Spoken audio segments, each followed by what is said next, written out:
co-founder of DLA Ignite. With me today, I've got AJ Walters, and we're going to be talking about how to empower people into your industry, so particularly younger people into the industry. And I know this is something that AJ is really, really passionate about. Before we get into it, AJ, please introduce yourself. Tell people where they can get hold of you. My name is Waters, Vice President Industry Solutions at Innate, but you can find me either via LinkedIn, LinkedIn slash Waters AJ, so backwards, or aj.waters@innate.com is my email address. Excellent. So AJ, just give us a sense of who you are and your journey about how you got here, because we can't notice that there's a big photo of your family to your right, to my left, to your right. So tell us about who you are and what gets you up in the morning. Yeah, sure thing. So first and foremost, I am a husband and father, and that's my wife and 4 kids. So I always love to start things off with them because those are the important titles in life. And so that's what gets me up in the morning, being there for them and hopefully setting that example. But I got here. My wife and I were married pretty young while we were still in school, and I went to school to be a structural engineer. Got into construction estimating, and got really sick of crunching numbers in a corner, if you will. So as we were looking for new softwares for our estimating system in construction, I raised my hand and said, "Hey, I'd like to evaluate those. I'd like to help out and teach people how to use it once we get there." And apparently, I did an okay job because that's what landed me at Innate, the software provider we had selected a few years later. So that's kind of how I transitioned. Technology was always a little bit of a kind of a hobby for me, if you will, as things were changing, in the early 2000s. But that's a shortened version of how I got here. And I think that's it's a wonderful that you were the person that put your hand up and said, "I'd like to do that," because there's so many people that kind of don't do that, and Right. you've obviously set yourself onto a journey. Now, when I'm going to throw this at you because this is a bit of a curveball. Because Okay. this is how I came about you on LinkedIn was I was looking for interesting people to interview, and we have a view that there is this new emerging thing that's taking place on social media, which we call technical and commercial digital influencers. So we know about influencing is in B2C, Right. Kim Kardashian and people like that, but there is this emerging thing taking place in business to business in B2B, where there are people that are saying, "I am going to be the center of this universe," usually the niche or niche that they work in, and saying, this is what I'm going to do, and I'm going to define that. And what I came across was you doing that in construction. Trying anyway.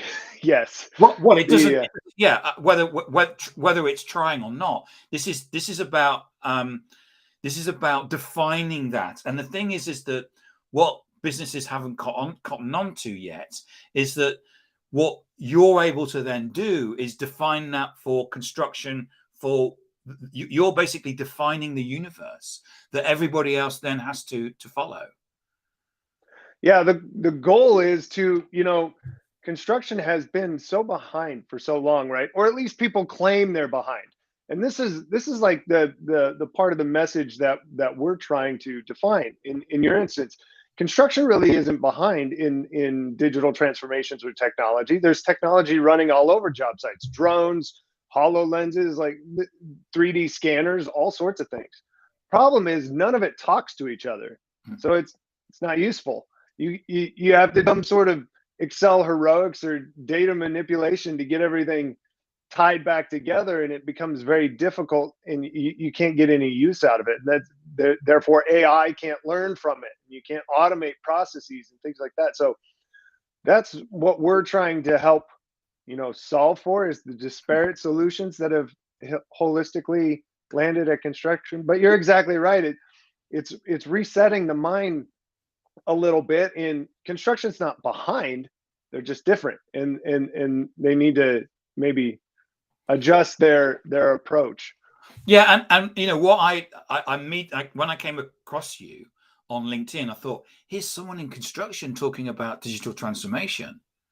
This is, you know, because we think of construction as people with um, diggers and JCBs. I'm trying to make sure I talk in American, but I'm probably failing. Oh no, you're good. Caterpillars or whatever the, you know, the make is, and we think about that, but we don't necessarily think about, as you said, drones and those. And here we have someone that's talking about digital in construction, and that I was just blown away with that, which is why I needed to get you on here. Well, I appreciate that. We're trying to, make that shift, and it leads really well into the topic of today, Yes. because of the fact that, without that shift, it becomes really hard to find top talent or to get them to be interested in your company if all they're doing is pushing paper all day long. Yeah, so we often see um, on LinkedIn or in the news people saying we can't get the staff, we can't get the talent, we can't get the right people for our industry. And I know when I was talking to you, were you saying, well, that's all very well, but we have to start actually at the beginning, Right.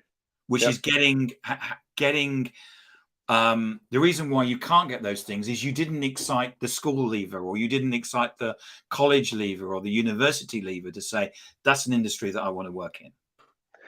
Yeah, exactly. And there's a couple of different reasons for that, depending on the industry, right? Either they didn't fully understand what it is you do, and how that can be fulfilling, rewarding, all those things, um, or you didn't do a very good job painting a picture of what you have in place to assist them in doing their job every day, which is the technology side of the house. So it's interesting because you say, in construction, I think of, diggers and gloves and dirty boots and hard hats and all those are the things you think of, when you think construction.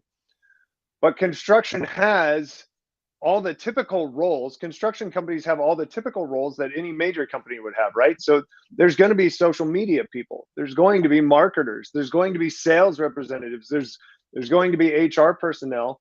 And so you could look at a major player in the construction industry, even if you're outside of that sort of outside of the typical engineering functions. And then you have the rewarding side of the house, where you can say, I was involved in building that. We drive across bridges every day. We go to events in major stadiums or theaters, or we visit, train stations, whatever it might be, mass transit, right? Every one of those things were built by somebody. And the amount of pride that you have when you walk into one of those places that you built, to see a show with your family, or to when you think about the amount of people that ride that train every single day to work, and it's because you may have played a small part in that. It really starts to change things, even for the business development rep that contacted the developer first for the construction company, right? Yeah, I mean, you know, I do it. You know, I'm being a salesperson. You know, when I drive across or drive past businesses where I've sold them something, I usually say, oh yeah, I sold them a counting system or Yep. something like that, and it does give you a sense of pride because you just feel it in your stomach. And I can imagine that if you're in construction and you're sitting in a stadium where you help build that or the bridge or the whatever, it must give you a sense of pride. Oh yeah, for sure. We here locally, I live in Omaha, Nebraska, dead center, United States, and the College World Series for college baseball is Mm. played here every year. And Right. my favorite project I ever got to work on was that stadium. I went into engineering to hopefully work on stadiums. I got to work on that one, and now every June we get to enjoy it as a family because we go to games. with the kids every June. So yeah, it's a lot of fun to be able to live that out. So what is it that people can be doing therefore to excite people, when younger people, to get into their industry? Well, one of the first things you can do is start to get in touch with them sooner, right? Like a lot of people have talk about hitting students in their junior senior at university for college fairs or such, and trying to promote your company. But you can be doing that sooner, right? You can be doing that in secondary school or in high school, right? You can be doing that in a sense where you're bringing the local community in. You can be reaching out to uh, uh, children of your employees, right? Like your employees have kids that are going to be working their way up. Is the experience that your employee has, is it painting your company in a positive light for their kids, or is it making their kids think I never want to have a job like that, right? So those are some of the ways that you can be, touching base with them earlier. But some of the other things, as they start to learn about your company in university, and see who they are, it's really good to have that message of, here's how we're empowering our employees, here's how we're empowering our community, right? The community engagement aspect of it. And that's where you can start talking about things like digitally transforming, or talking about things like doing service projects for the community, or doing things. People want to be a part of a company today, and know that they're making an impact. Yeah. And that's not just in the work that they do every day, but in how that company is leaving an imprint on society around it, right? And you see a lot of negative press of what companies are doing to negatively impact the environment or the society around them. But there's just as much positive out there if you know where to look, and or you are that company trying to promote it. And I guess that um, by doing that outreach, at the same time, what you're doing is that you're in effect, you're saying, hello, we're here, and you're getting the positive things about that company. Obviously cares, because they're getting involved in the community, they're getting involved in uh, whatever it is. But you're also getting the visibility in terms of that of your particular market or vertical. Yep. Yeah, you want the community to feel like, if that company had to leave, that Yeah. they would be worse off, right? As a Yeah. community. Like it would hurt them if you left, not good riddance, right? Yes. And so that's the kind of message that you can start propagating, even when folks are younger, because they'll feel that sense of pride of, then as they get older, yeah, now I work for that company, So right? that could be things like, also like sponsoring sports teams, or Yep. sponsoring the sports coach or something like that. Just getting that visibility within the school or the college or the university. Yep. Or sponsoring local community events, local fundraisers, the golf outings for fundraisers, all sorts of things. Just having that presence, and putting on a positive attitude with it, right? Not of, we have to be here, or we're gonna get a negative mark, but actually wanting to be there and wanting to be a part of the community. And I guess this then has this. So you're what you're doing is that you're making sure that the I mean, from a construction point of view, also you need to get over the fact that it's not just um, dirty boots and stuff like that, but there's Yep. also, there's you'll find that some people will say, I don't want to work at a desk, I want to work outside. Yep. Yeah, Yeah, I or be want to. creative even. Yeah, yeah. Well, I mean, this well, so explain to us how a creative could work in construction. Yeah, that's so. you, I've got the wrong view set up here, because this shelf right here beside me is all my collector Lego sets. Right. So like I'm a nerd by trade, but I grew up building Legos. I grew up sketching stadiums, like I mentioned, and so I had good grades in the arts, and I had a lot of fun, building with my hands. And I only built the Lego set. Typically, only built it one time. Then the Yeah. directions got thrown in a box, and the Legos got turned into something entirely different, right? And so those, if you're any sort of creative person, construction is that. It is large Legos, really Yeah. big Legos, and giant facilities. And you could be the best at welding steel in the industry, and that is an art form to do it in certain ways that make some of the pieces of art that are at the entrance of some of the world's most famous facilities, right? Or if you think of some of the most recognizable structures in the world, everyone knows the roof of the Sydney Opera House. Yes. Well, somebody drew that, right? And so those architects are just as important to the construction phase, and that's where the creative juices can really start to flow.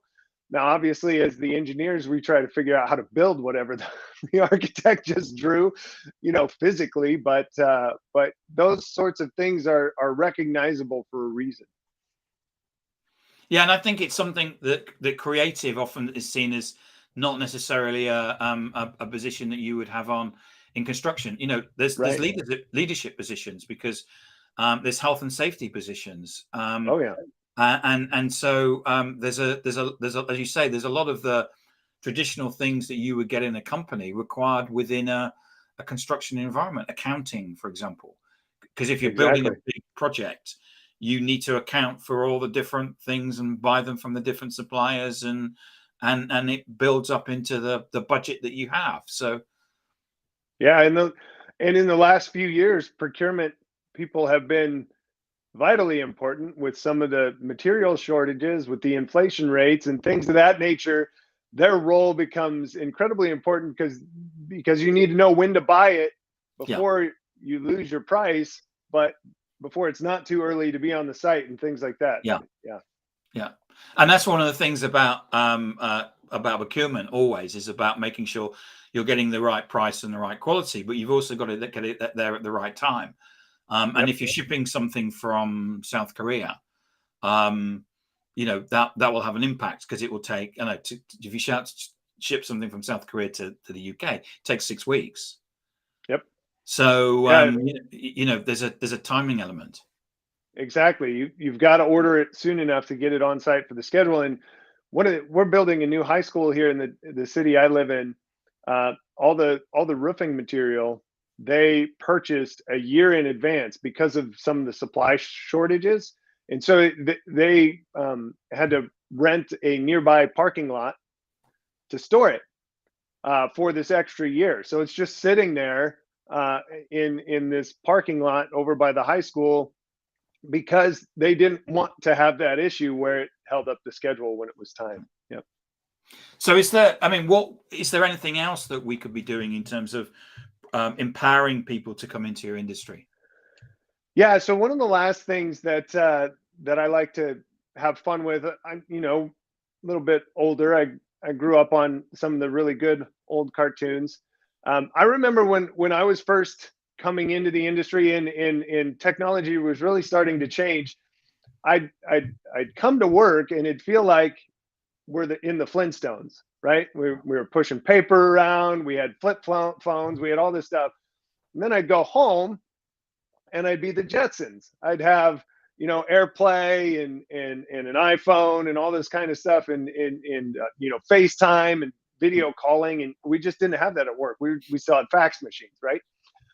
And so the other thing that you can do is keep up on your technology, keep up on the changing times. I think it took almost 4 years from the launch of the iPhone for our company to decide that maybe a mobile app would be a good thing to build, right? And then once we built it, you couldn't pry it from the hands of the crews out in the field. They loved it, and then multiple mobile apps spun off of that. And before it was all paper, and that was, I think that was the number one savings that we had is we cut processing time of the paper at the end of the day down between a half hour and an hour, depending on the job site. So that meant those people were going home that much sooner to their families, right? And so when you're a student coming out of university and you go and you tour one company and they're still moving around the paper, and you go and you tour another company and they've got all these new digital solutions and they're, showing you the model, or you're putting on the HoloLens, which one are you, as a student who's grown up with apps your entire life, which one are you going to select? Exactly. And so that's what they know. It's inherent to them these days, and so attracting that top talent will really come down to, how can we best work with what they know. So we've had a question. So I don't know if you Okay. can answer this, AJ. This is a question here from Viren, which is he appreciates that you're in the construction industry, but you do have a bit of an IT background as well. How would you transpose for the IT industry to keep younger people engaged and retained? Yeah, that's a great question. So the IT industry is probably one of the hardest people, especially, or hardest industries for retainage, because they're being poached almost all the time. And again, it comes back to knowing what your purpose is, right? So people today want to be a part of something and want to know how they make a difference. Yeah. So one of the things that you'll have to get really good at is explaining to them how their role, whatever it is, makes a difference.